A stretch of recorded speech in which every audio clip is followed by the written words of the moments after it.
Sentado. Ok. Ahí me dijo que estaba siendo grabada.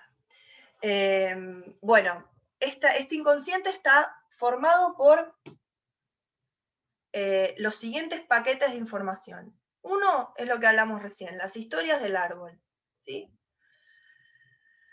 Lo que vivieron mis ancestros, sobre todo las historias de dolor, ¿no? Acá decimos que se abren cada vez que una persona atraviesa, una familia atraviesa un trauma, una persona, un trauma emocional, generalmente son pérdidas, ¿no? O muertes, o pérdidas económicas, o situaciones de estafa, traición, ignominia, ¿no? Perder el nombre de la familia, cosas que marcan mucho, se abren como burbujas de tiempo que mantienen ese dolor vivo, y muchos de nosotros, descendientes, tomamos ese desafío de volver a pasar por esa misma cuerda de vibración de ese dolor para poder sanarlo, ¿sí? Para poder introducir nueva información. Otro gran paquete de información es lo que vivió mamá cuando yo estaba en la panza.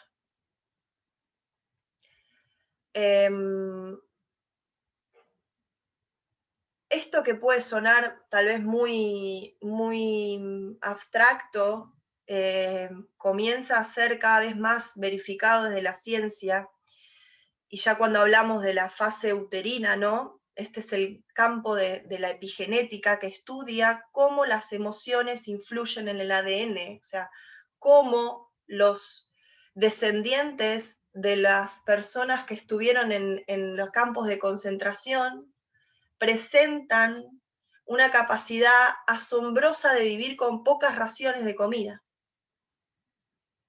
¿sí? Y así, minado de ejemplos, el mundo y la historia.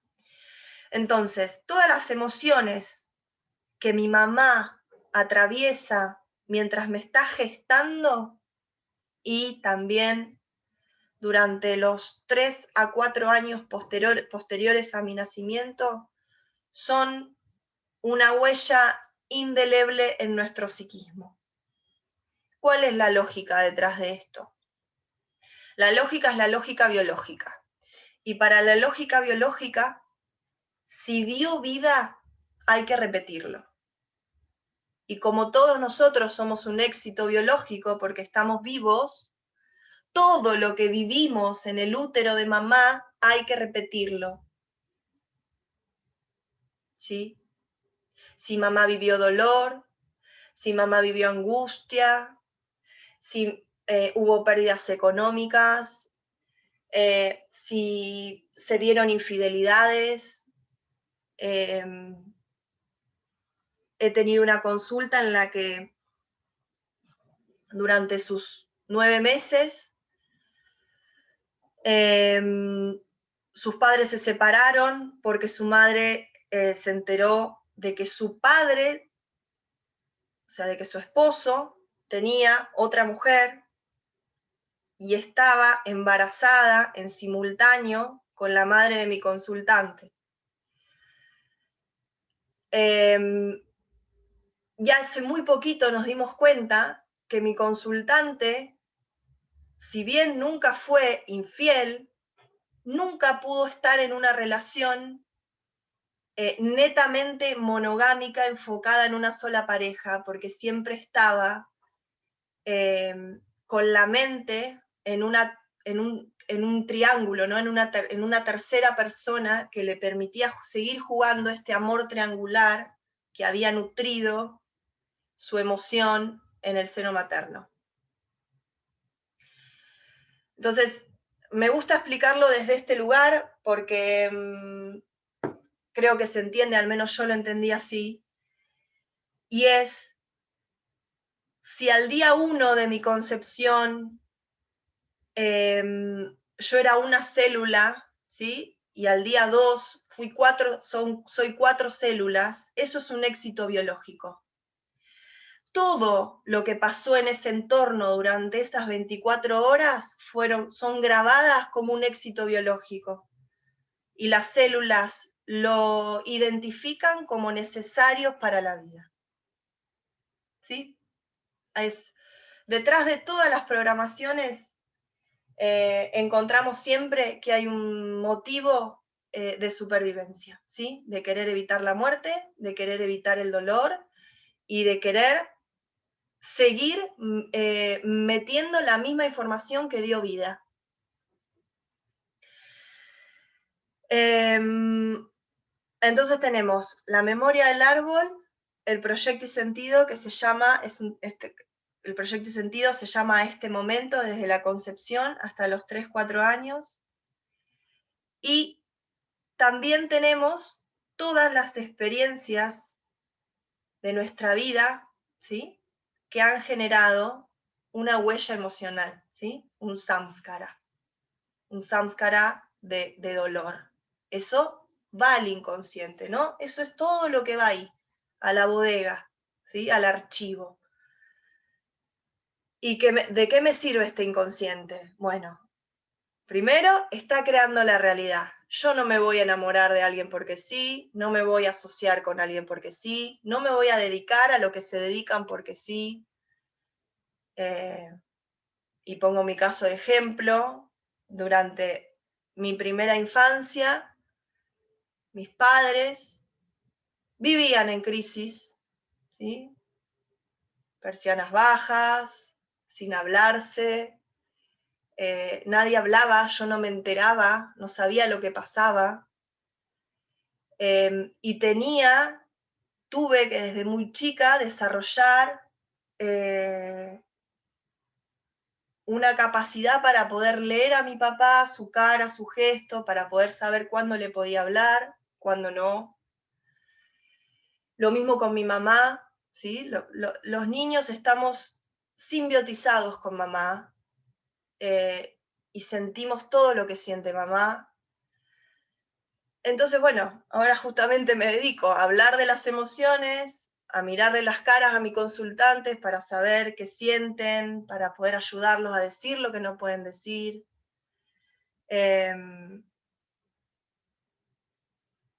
Y siempre es en el intento de reparar, ¿no? Siempre en el intento de reparar. Entonces,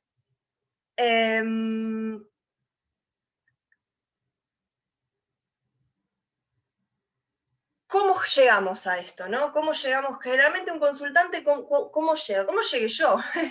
Llegué desde el dolor, llegué desde el sufrimiento, llegué desde estar peleada con esa realidad.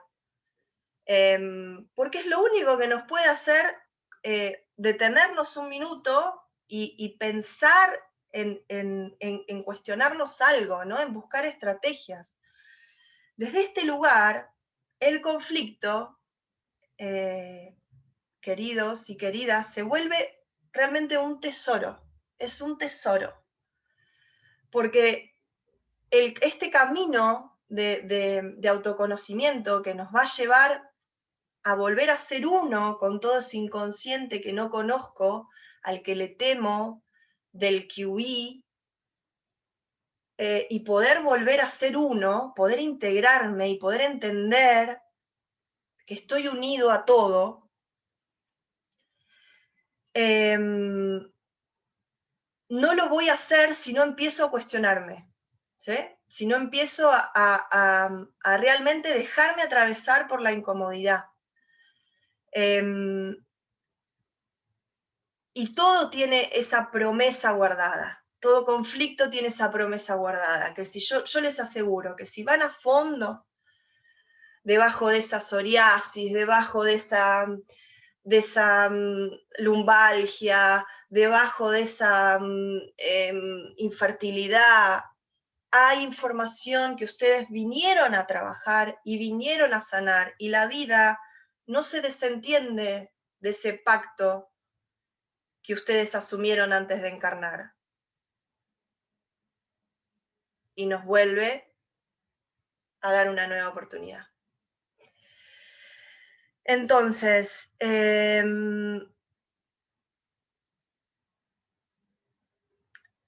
se me vienen millones de ejemplos, y tal vez yo en la práctica ya como ni me sorprenden, pero les quiero contar algunos para que ustedes realmente cobren dimensión, y ustedes están acá por algo, y yo me encantaría que intervengan porque también los traje para algo, y ustedes también me trajeron para algo, y tal vez muchas de estas historias puedan empezar a mover algunas cosas. Las historias del transgeneracional son un libro abierto, o sea, son materia realmente de conocimiento. Generalmente no vamos del árbol al síntoma o al conflicto, sino que vamos al revés. Vamos, no sé, tengo un problema de escasez, o tengo un problema de pareja, o tengo un problema de vínculo con mi madre. Bueno, entonces vamos a ver al árbol que hay. Por ejemplo, la otra vez tuve un consultante que fue muy sincrónico porque él venía a consultarme que siempre se sentía forzado a hacer cosas que no quería. Como que sentía que no encontraba, como que se veía arrastrado como por una ola, y de repente estaba embarcado en cosas que a él no le interesaban, que él no quería. Bueno, indagando en el transgeneracional, primero profundizando ¿no? en el motivo de consultas, que este generalmente es el primer desafío, poder salir de esa nube cósmica de ideas y poner escenas concretas. Esto es a lo que nos invita la bioneuroemoción. Él no tenía, se veía siempre envuelto, ¿no? Como forzado a hacer negocios con familiares o con amigos, ¿sí? Como que venía uno y le decía, che, no sabes, tengo esta oportunidad, ¿no te parece? Sí. Y él no quería, sabía que no quería, pero había como una entidad que lo forzaba, y terminaba accediendo, y siempre terminaba mal. Este es el punto, ¿no? Siempre terminaba mal.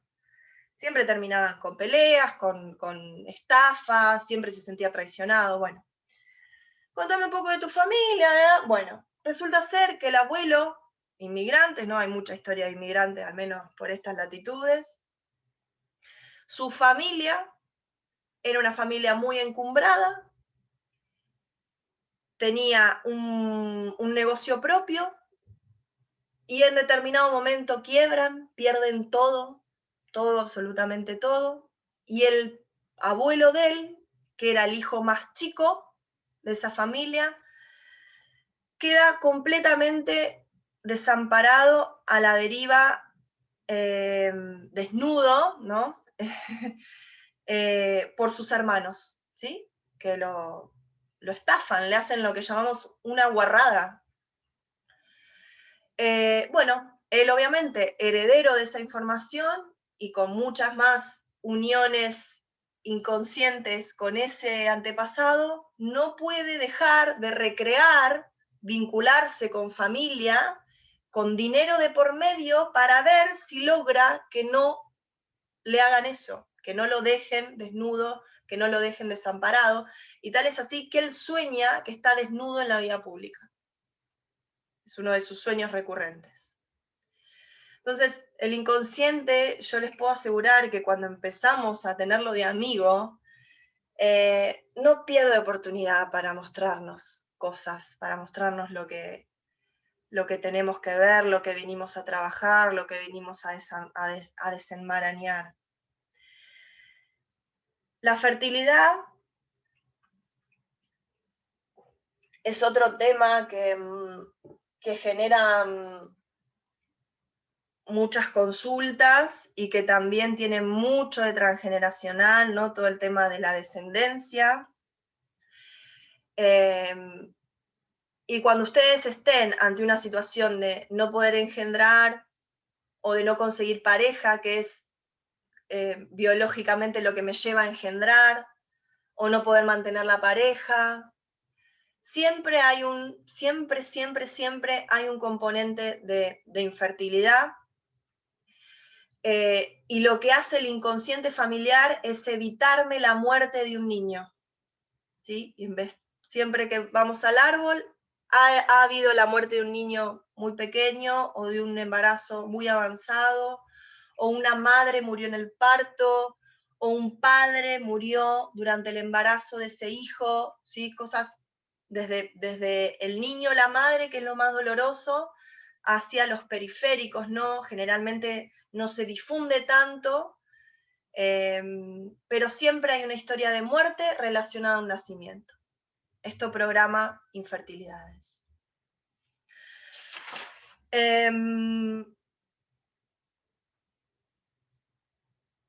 En el caso del proyecto del proyecto y sentido y toda esta etapa uterina, ¿no? Acá lo que vemos que influye mucho son los duelos bloqueados, ¿sí? Las muertes que ha sufrido mamá, las pérdidas, las angustias. En el embarazo de mi madre perdió a su abuela materna con la que emigró de España, a su tía que la acogió acá cuando llegó de España a los 6 años, y a su padre. O sea, tuvo 3 pérdidas en los 9 meses que yo estaba en el útero. Yo voy a vivir con una angustia implícita, ¿sí? Esta es mi emoción, que obviamente se trabaja, pero hay un estado basal como de desinflamiento que siempre me caracterizó, y bueno, de a poco lo pude ir sanando. Pero bueno, fíjense lo que estaba en el ambiente emocional de esa panza, ¿no? Tanto dolor, tanta tristeza.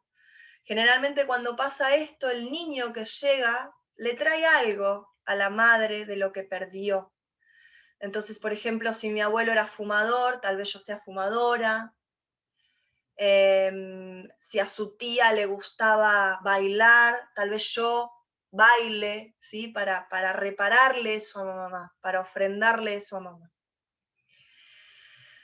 Respecto de los nacimientos, también hay algo muy interesante, que a todos los que tenemos esa característica también nos da muchísimas respuestas, que es todo lo que es el orden de los hijos, ¿sí? Los abortos, las pérdidas, abortos ya sea decididos como accidentales,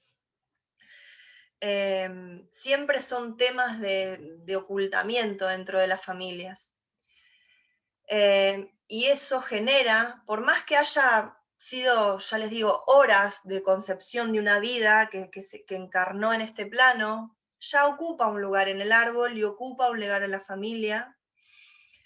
Entonces, cuando eso no está claro y eso no se ha reconocido a ese ser, se produce un desorden, ¿sí? Que generalmente a quién afecta, al hijo que sigue, ¿sí? Entonces es muy común encontrar rasgos de la personalidad de los hijos que siguen luego de un no nacido que no fue reconocido. Que no fue reconocido, me refiero a que no fue nombrado, a que no fue hablado, a que no fue enterrado de manera simbólica, ¿no?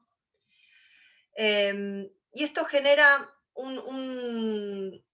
una desestabilización ya desde que pasa por el útero a ese niño que sigue, porque esa energía de ese ser sigue estancada en ese útero. ¿Sí? Esto que hablábamos antes, su propósito de vida, lo que vino a hacer, lo que vino a sanar, lo que vino a resolver, se mezcla con el nuevo ser que pasa por ese útero. Esto es el síndrome del yaciente. Entonces esta persona puede sentir todo el tiempo que carga con un muerto, que carga con un muerto, que no encuentra su lugar, es programante de lumbalgias, es programante de hemorroides, ¿sí? De tener ser yaciente horizontal.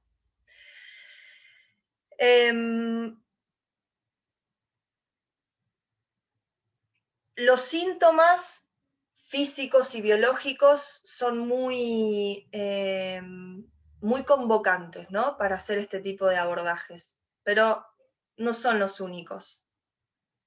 No son los únicos conflictos. Como les dije, los conflictos interpersonales, cómo dialogo yo con el otro, cómo dialogo yo con la realidad, cómo dialogo yo hasta con la tecnología, todo, absolutamente todo me puede aportar información.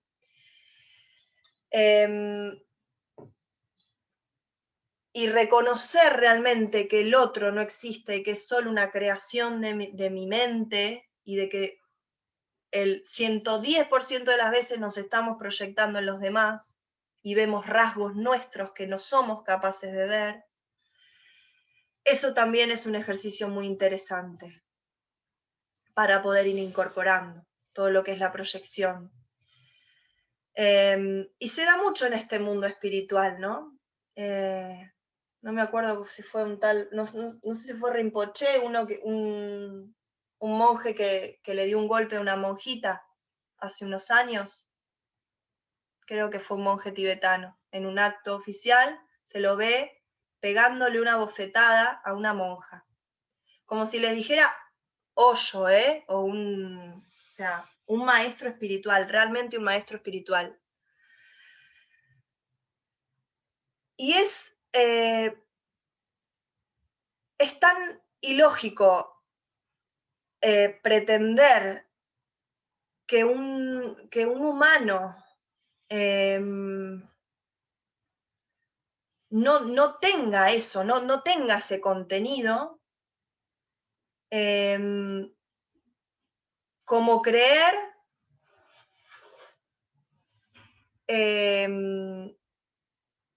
que yo no lo tengo, o sea, somos dos humanos, ¿sí? Y esto puede darse mucho en el mundo espiritual, ¿no? El empezar, y es exactamente desde mi experiencia, y esto hablo por mí, soy Ana Laura,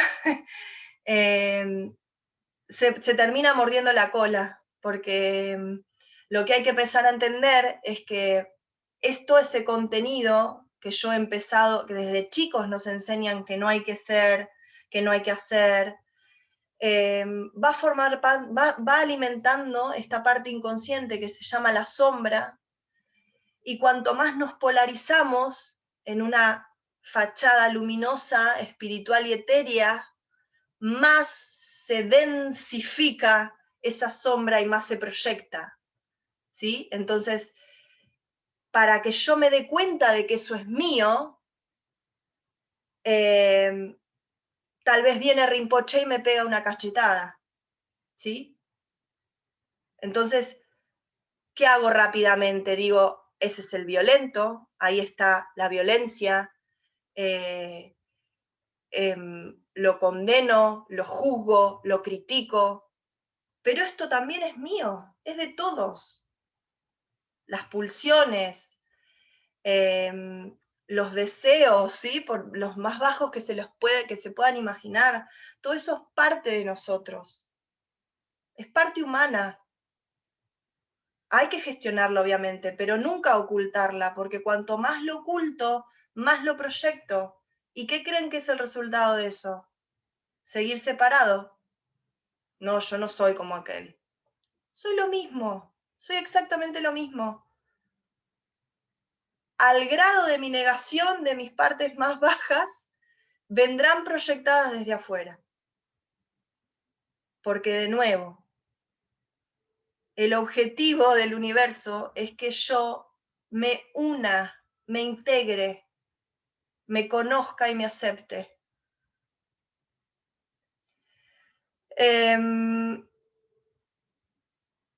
Esta máscara y esta sombra son dos arquetipos que son lógicos, ¿no? Porque ¿cómo se va construyendo esta máscara? Bueno, cuando soy niño, yo veo que cuando sonrío, mi mamá sonríe. Y cuando lloro, mi mamá pone una mueca de desagrado. Entonces, eso no debe estar bien. Y si hay algo que no me puedo permitir a mis 2 años, es poner en peligro el vínculo que me mantiene con vida. Entonces, ya empiezo a separar, ¿sí? A discernir qué es lo que está bien y qué es lo que está mal. Entonces, lo que está bien me lo voy a quedar en la vidriera, y lo que está mal lo voy a mandar al sótano. Pero lo que está mal es mío, y lo que está bien también es mío. Y lo que está mal y lo que está bien son parte de una unidad, y sin un otro no existiría el otro. Y esto es lo que invita esta perspectiva a volver a unir, ¿sí? No hay tal malo ni bueno. Es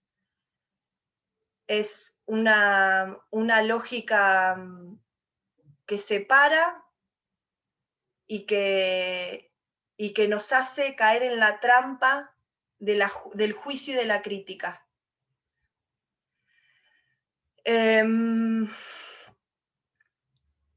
Entonces, a mí se me volvió fundamental cuando empecé a ver toda la negrura de mi sombra, la meditación, ¿no? Porque había algo más que me tenía que decir que yo no era eso. La proyección yo no la podía usar, porque yo ya sabía que eso era mío, ¿sí? Ya dejé de ponerla en el otro, dejé de ponerla en mi pareja, en mi mamá, en mi papá, en mi compañero de trabajo, en mi jefe. Entonces yo ya sabía que eso era mío. Pero si yo me identifico con eso, voy a hacer eso y no voy a poder desarrollar otras cosas. Entonces, poder, a través de la meditación, poder cultivar esta postura de observador, y cuando tenés la autoestima por el suelo y te estás viendo todo lo que dolés y lo feo que tenés, poder ponerse en este lugar, ¿no? Tener este viveka, este discernimiento que me dice, vos no sos eso, y vos te podés correr de ahí. No sos eso, no sos eso, no sos eso. Cuando mi hijito llora y no duerme toda la noche y yo exploto en un grito y me creo la peor madre del mundo, si yo sigo en ese estado, si yo sigo creyéndome que soy la peor del mundo, nunca puedo salir de ahí. Bueno, el ejercicio de la observación.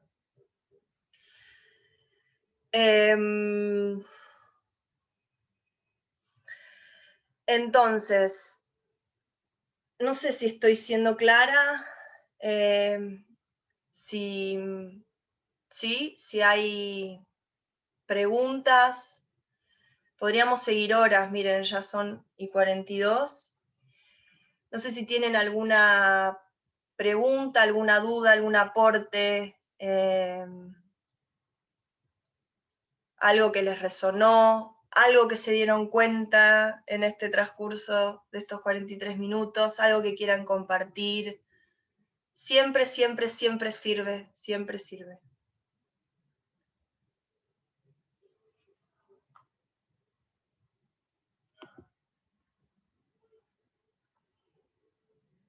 Están todos muy calladitos. Bueno. ¿Te puedo hacer una consulta? A ver, Diana, sí, hola. Hola. Hola. Mira, en el caso, por ejemplo, en una familia de la cuestión que decías de la trascendencia que va teniendo lo de las muertes en la familia, ¿verdad? Que casi nunca se hablan y todo esto. Sí. Por ejemplo, un aborto, ¿cómo sería como lo que afectaría, digamos, de una hermana en el resto de la familia? A ver, un aborto, o sea, no hay lógica detrás de no dejar germinar una vida. O sea, generalmente un aborto ya es la consecuencia de otra programación que está relacionada con que hubo un nacimiento y una muerte como vinculadas, ¿no? Vinculadas en un marco de tiempo. Entonces, el aborto ya es consecuencia de algo anterior, ¿sí? El aborto en sí, como ya les dije, si ese aborto no fue nombrado, si ese ser no fue nombrado, queda como flotando, por así decirlo, en este inconsciente familiar. Entonces genera una disrupción, genera un ruido. Las personas que podemos ordenar ese no nacido es la madre, ¿sí? Que lo estaba gestando, o algún hermano. Esa es como el núcleo duro que se ve afectado, ¿sí? Los hermanos y la madre. Entonces, estas personas somos las que podemos hacer el ritual del entierro del no nacido, que es reconocer a ese ser, nombrarlo, darle un lugar en la familia, y después, a través de un ritual, nosotros trabajamos bastante con rituales, ¿sí? Que ahí la mente no pincha ni corta, va directamente al inconsciente de la tierra, y se entierra de una manera simbólica, se pone en la tierra. Buenas tardes, me sentí muy identificada con lo que grabaste. Bien, entonces quería aclararte eso. A veces los abortos se dicen, o sea, yo me enteré que tenía un no nacido antes cuando hice mi primer constelación familiar. Yo no lo sabía, ¿sí? Si yo hubiera nacido sabiendo que era la cuarta en vez de la tercera, y que ese hermano iba a ser llamado de tal forma, eso ya genera otro ordenamiento en la familia. Pero ¿a qué hijo se le dice que tuvo un hermano que murió? A nadie. Son mecanismos de evitar el dolor, ¿eh? No hay mala intención. Y sobre todo, bueno, me imagino para una madre debe ser algo realmente duro. Entonces se hacen mucho estos rituales para ordenar esto. Pero bueno, ya desde el vamos, si ese aborto fue hablado, fue reconocido, y el hijo que sigue sabe su orden exactamente, estaría en coherencia. Había un mensajito, me sentí muy identificada, Maricel, de lo que se vio en mi caso quedó embarazada de mí luego de 4 meses del fallecimiento de mi hermana de 4 años, tremendo. Y en mí siempre hubo mucha angustia y tristeza. Hace unos años una psicóloga me dijo que mi angustia se debía a lo que había vivido mi mamá. Sí. ¿Eso puede llegar a sanarlo totalmente yo? Sí. Y vos también, Maricel, sos yaciente horizontal de tu hermana. ¿Sí? Vos sos la que llega, es como, es fuerte, pero sos el hijo de reparación, sos el hijo que llega a cubrir el lugar de ese hermano que murió. Por más que no sea consciente, por más que tu mamá no haya puesto esa intención, siempre pensá que el inconsciente familiar busca la subsistencia, y para el inconsciente familiar vos venís a cubrir ese lugar. Entonces acá también se puede trabajar haciendo como un corte con tu hermana. ¿Sí? Bueno, ya son -10. Seguiditos nos va a estar compartiendo algunas cuestiones de Ayurveda, la Yogacharini Uma. Así que bueno, Ana Laura Rigueiro es mi nombre, así me pueden encontrar en Instagram. Y bueno, ahí comparto información, y para lo que necesiten estoy. Profundamente honrada y agradecida por todos ustedes. Bendiciones al yoga, felicidades a todos y namaste. Namaste. Muchas gracias. Gracias. Muchas gracias, Ana Laura. Gracias. Muchas gracias. Gracias a ti, Diana. Gracias. En 10 minutos seguimos, se pueden quedar conectados, la sala va a quedar abierta. Namaste, gracias a todos. Hola, Shakti. Namaste. Un beso grande. Beso, beso. ¿Vero es? Sí, acá. Ay, ¿cómo estás? Sí, ¿Cómo está? Bien. gracias. Hay gente de Italia, sí, de Centroamérica. Bienvenidos. Tizi, muy bien, Diana.